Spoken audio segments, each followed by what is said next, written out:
PSC ടോക്സിലേക്ക് ഏവർക്കും സ്വാഗതം.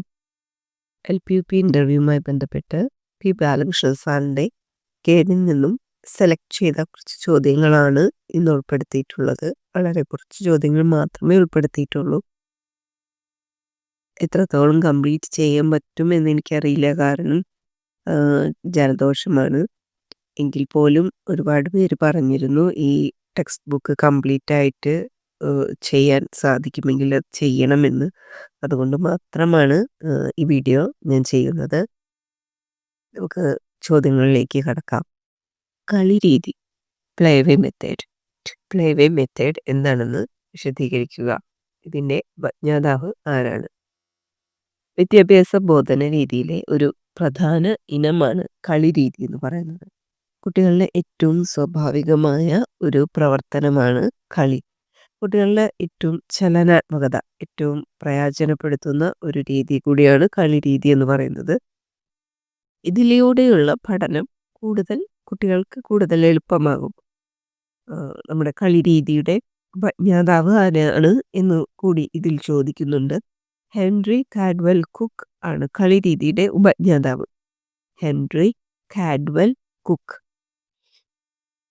ഉദ്ദേശാധിഷ്ഠിതമായ കളി രീതിയിലൂടെ ജ്ഞാനസമ്പാദനം എന്നത് ലഭ്യമാകുന്ന കാര്യമാണ്. ചെറിയ ക്ലാസ്സുകളിലാണ് ഈ പ്ലേവേ മെത്തേഡ് അഥവാ കളി രീതി ഉപയോഗിക്കുന്നത്, അത് പ്രയോഗിച്ചു വരുന്നത്. മറ്റൊരു പ്രധാനപ്പെട്ട കാര്യം, ഇതിൻ്റെ കളി രീതിയുടെ ഉപജ്ഞാതാവാണ്. LP ക്ലാസ്സുകളിലെ ഇൻ്റർവ്യൂവിന് പ്രത്യേകം ശ്രദ്ധിക്കുക. കളി രീതി ഹെൻറി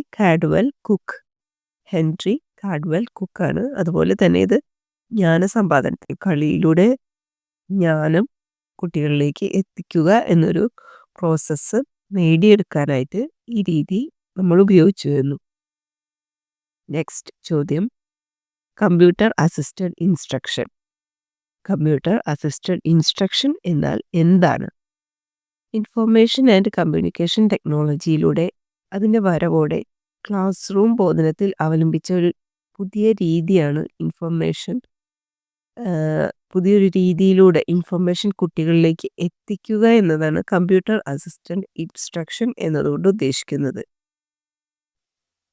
ചിട്ടയായിട്ട് മുൻകൂട്ടി ആസൂത്രണം ചെയ്ത ഒരു പഠനാനുഭവം കമ്പ്യൂട്ടറിൻ്റെ സഹായത്തോടെ കുട്ടികളിലേക്ക് അവതരിപ്പിക്കുന്ന ഒരു ബോധന രീതി. നമ്മൾ പവർ പോയിന്റ് ഉപയോഗിച്ചുമെല്ലാം ഓൾറെഡി ടീച്ചേഴ്സ് ഒരു രൂപരേഖ തയ്യാറാക്കിയിട്ടുണ്ടാവും. ആ രീതി കുട്ടികളിൽ എത്തിക്കുകയാണ് കമ്പ്യൂട്ടർ അസിസ്റ്റഡ് ഇൻസ്ട്രക്ഷനിലൂടെ നമ്മൾ അധ്യാപകർ ചെയ്യുന്നത്. കമ്പ്യൂട്ടർ നമ്മുടെ ഒരു അസിസ്റ്റൻ്റായി, ഒരു ഹെൽപ്പിംഗ് ഹാൻഡായി നമ്മൾ ആസ് എ ടീച്ചർ നമ്മൾ ഓരോരുത്തരും കമ്പ്യൂട്ടറിനെ യൂസ് ചെയ്യുന്നു എന്നുള്ളതാണ് ഇതിലൂടെ നമ്മൾ അർത്ഥമാക്കുന്നത്. അടുത്ത ചോദ്യം, ക്രമീകൃത പഠനം പ്രോഗ്രാംഡ് ലേണിംഗ് എന്നാൽ എന്താണ്? ഇതിന് പിന്നിലെ തത്വം വിശദീകരിക്കുക.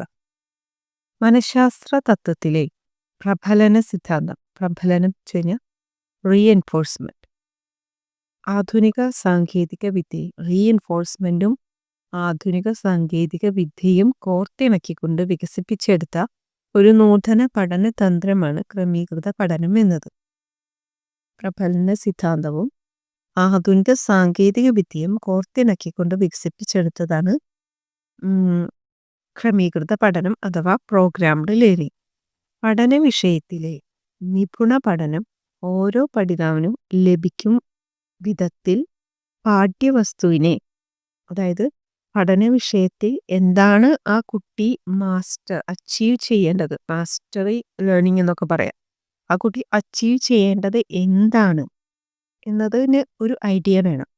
ആ പാഠ്യവസ്തുവിനെ ചെറിയ ചെറിയ രൂപങ്ങളാക്കി അപഗ്രഥിച്ച് ചിട്ടപ്പെടുത്തി അവതരിപ്പിക്കുന്ന ഒരു രീതിയാണ് ക്രമീകൃത പഠനം അഥവാ പ്രോഗ്രാംഡ് ലേണിംഗ്. ഇതിലെ പഠനക്രമങ്ങളൊക്കെ തീരെ ചെറുതാണ്, ഓരോന്നും ഓരോ ഫ്രെയിമാണ്. പാഠ്യവസ്തുവിൻ്റെ കാഠിന്യ നിലവാരം അനുസരിച്ചായിരിക്കും ഫ്രെയിമുകൾ തയ്യാറാക്കുക. ഒരു ഫ്രെയിം വിജയകരമായി പൂർത്തിയാക്കിയാലേ അടുത്ത ഫ്രെയിമിലേക്ക് കടക്കാനായിട്ട് സാധിക്കുകയുള്ളൂ. ഒരു കുട്ടിക്ക് ആദ്യത്തെ ഒരു പോയിന്റ് മനസ്സിലാക്കിയാൽ മാത്രമേ അടുത്ത ലെവലിലേക്ക് ആ കുട്ടി ഒരു ഒരു ടോപ്പിക്കായിരിക്കും ആ ടോപ്പിക്കിനെ തന്നെ വിഭജിക്കുകയാണ്. അതിനെയാണ് ഇവിടെ ഫ്രെയിം എന്ന് പറയുന്നത്. അതിലെ ആദ്യ ഫ്രെയിം കുട്ടിക്ക് പൂർണ്ണമായും ഗ്രഹിച്ചു കഴിഞ്ഞാൽ മാത്രം അടുത്തത് കുട്ടിക്ക് മുമ്പിൽ അവതരിപ്പിക്കും. ഇതിനെ തുടർന്ന് അടുത്ത ഫ്രെയിമിലേക്ക് കടക്കും. ഓരോ ഫ്രെയിമും പൂർത്തിയാക്കുമ്പോൾ ഉണ്ടാകുന്ന സന്തോഷം പഠിതാവിനെ പ്രബലനത്തിലേക്ക് നയിക്കും. പ്രബലനം മീൻസ് റീഎൻഫോഴ്സ്മെന്റ്. പ്രബലന മനഃശാസ്ത്രമാണ് ക്രമീകൃത പഠനത്തിന്റെ ആധാരശില എന്ന് പറയുന്നത്. ഇങ്ങനെ കുട്ടി ഓരോ ഭാഗവും പഠിച്ച് പഠിച്ച് പഠിച്ച് അത് ആ ഒരു പോയിന്റ് ആ ഒരു ഐഡിയ ഫുൾ ആ കുട്ടിക്ക് കിട്ടുമ്പോൾ ഓരോ പാഠഭാഗവും അതിലെ ഓരോ ഫ്രെയിമുകളും ലഭിക്കുമ്പോൾ കുട്ടിക്ക് ഒരു റീഎൻഫോഴ്സ്മെന്റ് കിട്ടും. എനിക്ക് പറ്റും, അടുത്തത് ഞാൻ ചെയ്താലും അതും എനിക്ക് കഴിയും, എനിക്ക് ഈ ആശയം മുഴുവൻ ഈ പാഠത്തിൽ അല്ലെങ്കിൽ ഈ ഒരു മൊത്തം ആശയം എനിക്ക് പഠിക്കാൻ സാധിക്കും എന്നുള്ളൊരു റീഎൻഫോഴ്സ്മെന്റ് ആ കുട്ടിക്ക് കിട്ടും. അതിനെയാണ് ഈ പ്രബലന മനഃശാസ്ത്രമാണ് ക്രമീകൃത പഠനത്തിന്റെ ആധാരശില എന്ന് പറയുന്നത്. ക്രമീകൃത പഠനം എന്ന് പറയുന്നത് എന്താണ്? പ്രബലന സിദ്ധാന്തം, റീഎൻഫോഴ്സ്മെന്റും ആധുനിക സാങ്കേതിക വിദ്യയും കോർത്തിണക്കിക്കൊണ്ടുള്ളതാണ്. ഇതൊരു 2 വട്ടം കേട്ടാൽ നമുക്ക് ഈ ഐഡിയ മനസ്സിലാവും. ഇതിൽ ഉത്തരം വെറുതെ വായിച്ചാൽ അല്ലെങ്കിൽ ഞാൻ നമ്മുടെ നോട്ടിലോ ടെക്സ്റ്റിലോ ഉള്ളത് പറഞ്ഞാൽ മാത്രം നിങ്ങൾക്ക് ലഭിക്കില്ല എന്നുള്ളത് കൊണ്ടാണ് 2ഉം 3ഉം വട്ടം ഞാനിത് ആവർത്തിച്ച് പറഞ്ഞത്. നിങ്ങൾക്ക് ഇനിയും അത് കണക്റ്റ് ആയിട്ടില്ലെങ്കിൽ ഈ ഉത്തരം ഒന്നുകൂടി കേട്ടാൽ നിങ്ങൾക്ക് മനസ്സിലാകാവുന്നതേ ഉള്ളൂ. അടുത്ത ചോദ്യം, ക്രിയാ പ്രസൂതാനുബന്ധം അഥവാ ഓപ്പറന്റ് കണ്ടീഷനിങ് എന്താണെന്ന് വിശദീകരിക്കുക. ഓപ്പറന്റ് കണ്ടീഷനിങ് എന്താണെന്നാണ് അടുത്തതായി ചോദിച്ചിരിക്കുന്നത്. ഓപ്പറന്റ് കണ്ടീഷനിങ് എന്താണ് എന്നറിയുന്നതിന് മുമ്പ് അത് ആരുടേതാണ്, എന്തു തരം പരീക്ഷണമാണ് ഇതിനായി ചെയ്തത് എന്നുള്ളൊരു ചെറിയ ഐഡിയ ആദ്യം നമുക്കറിയണം. സ്കിന്നറുടെ ഒരു പരീക്ഷണമാണ് ഇത് വിശദീകരിക്കാൻ ഏറ്റവും അനുയോജ്യമായ ഒന്ന്. സ്കിന്നർ എന്ന് പറയുന്നത് അമേരിക്കൻ മനഃശാസ്ത്രജ്ഞനാണ്. അദ്ദേഹത്തിൻ്റെ മുഴുവൻ പേര് DF സ്കിന്നർ എന്നാണ്. അദ്ദേഹം വിശക്കുന്ന ഒരു എലിയെ പെട്ടിയിലാക്കി. പെട്ടിക്കുള്ളിലെ ലിവറിൽ അമർത്തിയാൽ അല്പം ആഹാരം കിട്ടുന്ന ഒരു സംവിധാനം അദ്ദേഹം ഉണ്ടാക്കുകയുണ്ടായി. പെട്ടിയിൽ സഞ്ചരിക്കുന്ന എലി യാദൃശ്ചികമായി ലിവറിൽ അമർത്തുകയും ഭക്ഷണം ലഭിക്കുകയും ചെയ്തു.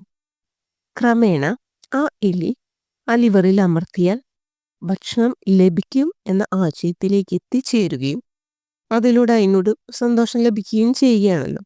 അപ്പോൾ തുടർച്ചയായിട്ട് പിന്നീട് എലിക്ക് ആവശ്യമുള്ളപ്പോഴെല്ലാം ഭക്ഷണം ആവശ്യമുള്ളപ്പോഴെല്ലാം ആ എലി ആ ലിവറിൽ അമർത്തുകയും ഭക്ഷണം കഴിക്കാൻ പഠിക്കുകയും ആഹാരം സമ്പാദിക്കാൻ പഠിക്കുകയും ചെയ്തു.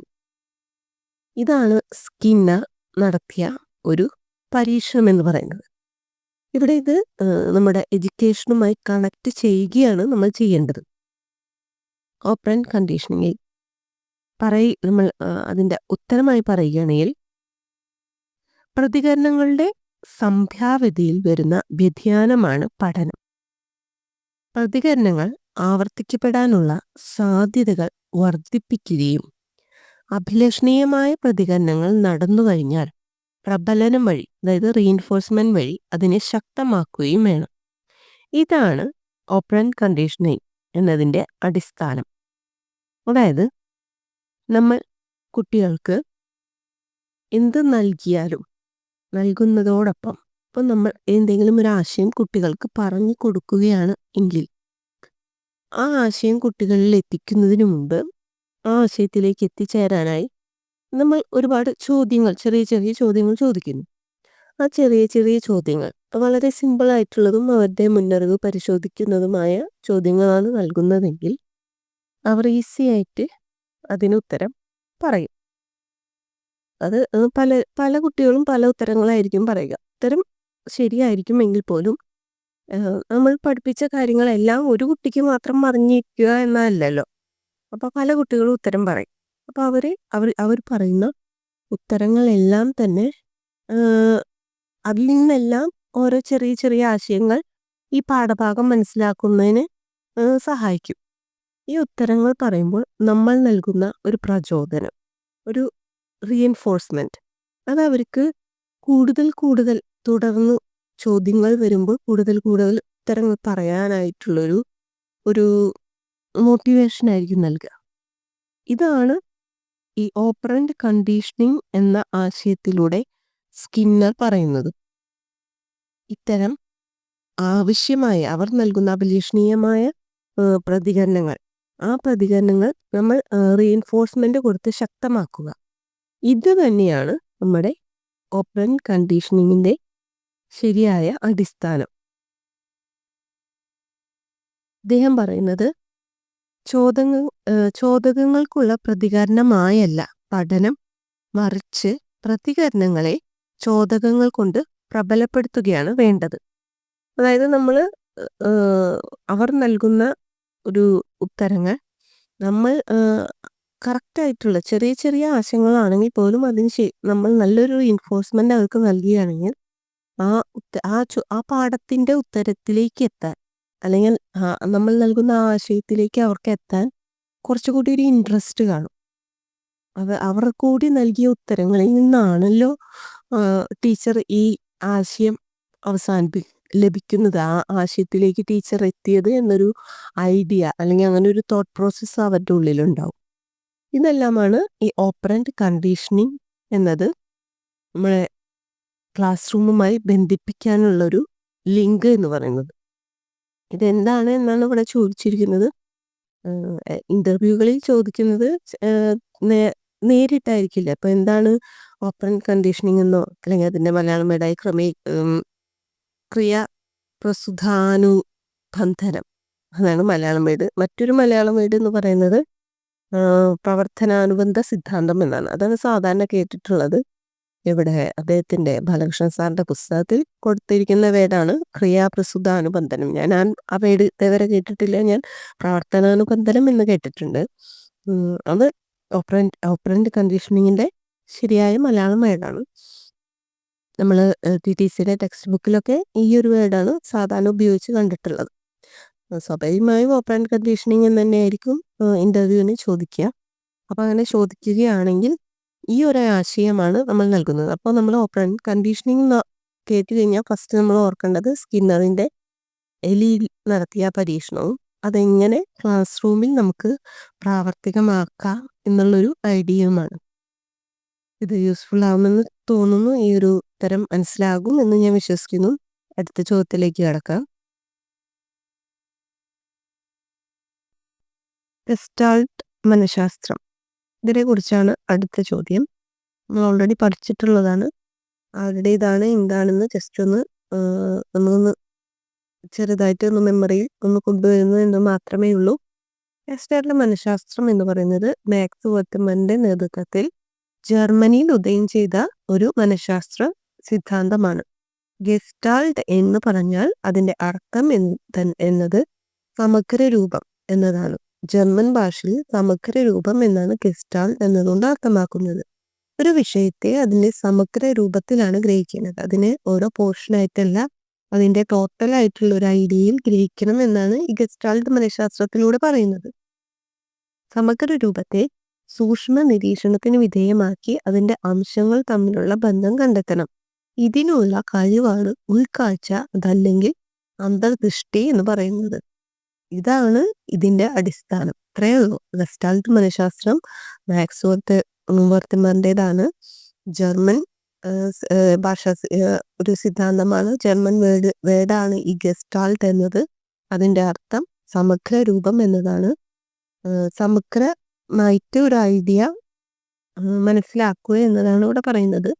എന്നാൽ ഈ സമഗ്ര രൂപത്തിലാണ് ഗ്രഹിക്കേണ്ടതെങ്കിലും സമഗ്ര രൂപത്തെ സൂക്ഷ്മ നിരീക്ഷണത്തിന് വിധേയമാക്കി അതിന്റെ അംശങ്ങൾ തമ്മിലുള്ള ബന്ധം കണ്ടെത്തണം.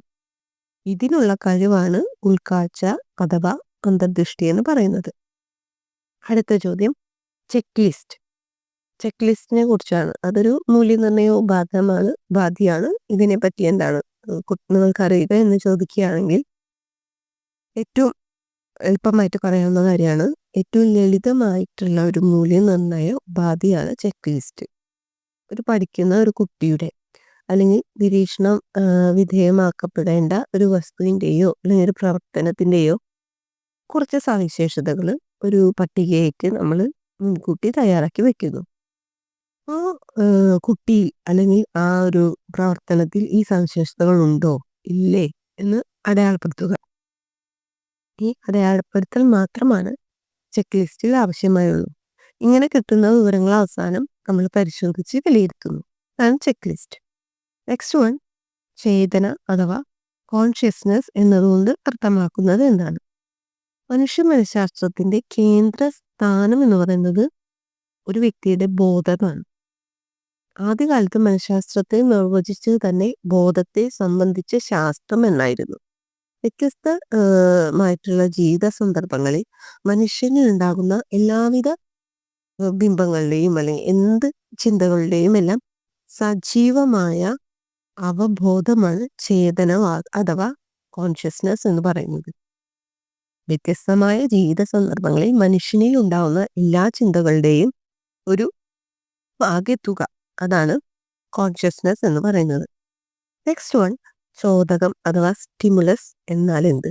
സ്റ്റിമുലസ് റെസ്പോൺസ് എന്ന് പറയുന്നത് നമ്മളിപ്പോഴും കേട്ടിട്ടുള്ളതാണ്. സ്കിന്നറിന്റെ ആയാലും അതുപോലെ തന്നെ തൊണ്ടയ്ക്കിന്റെ ആയാലും ഇതെല്ലാം തന്നെ സ്റ്റിമുലസ് റെസ്പോൺസ് സ്റ്റിമുലസുമായി ബന്ധപ്പെട്ടിരിക്കുന്ന ഐഡിയാസാണ്. ഇതിൽ സ്റ്റിമുലസ് അഥവാ ചോദകം എന്ന് പറയുമ്പോൾ സ്റ്റിമുലസ് എന്താണ്? പ്രതികരണത്തിന് മുന്നോടിയായിട്ട് സംഭവിക്കുന്ന ഒരു മാനസിക നിലയാണ് ചോദകം അഥവാ സ്റ്റിമുലസ്. അതായത് നമുക്ക് പറയാം, ആവശ്യപൂർത്തീകരണത്തിന് ഉതകുന്ന ഒരു പ്രവർത്തനം സാധ്യമാക്കാൻ പഠിതാവിനെ സഹായിക്കുന്ന മാനസികമായ ഒരു മുന്നുപാധി എന്നാണ് ഇതിനെ വിശദീകരിക്കുന്നത്. വിശപ്പ് എന്ന ചോദകം, ഒരു ചോദകം സ്റ്റിമുലസ് ആണ് ചോദകം. ആ വിശപ്പ് എന്ന ചോദകം ഇല്ലെങ്കിൽ ഭക്ഷണം എന്ന ആവശ്യമോ അതിനു വേണ്ടിയുള്ള പ്രവർത്തനമോ ഇല്ലാതാകും. അതുകൊണ്ട് നമ്മൾ ചോദകത്തിന് സ്റ്റിമുലസിന് ഒരു ഉദാഹരണമായിട്ട് പറയുന്നത് വിശപ്പാണ്.